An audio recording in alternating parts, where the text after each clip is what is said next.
You hear the term investment banker, but what do they actually do all day? Let's break down this role in the financial world. At its core, an investment banker acts as a high-level advisor for corporations, governments, and large institutions. They help companies raise massive amounts of capital by issuing stocks or bonds to investors globally.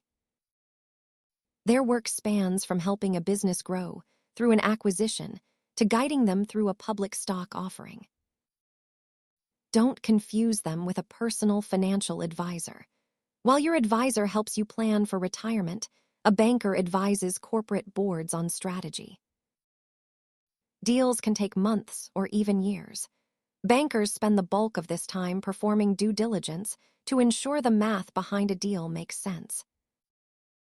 Think of them as the architects of the corporate world, facilitating the movement of capital to fuel innovation and expansion. Investment banking is a complex field that keeps the global economy moving.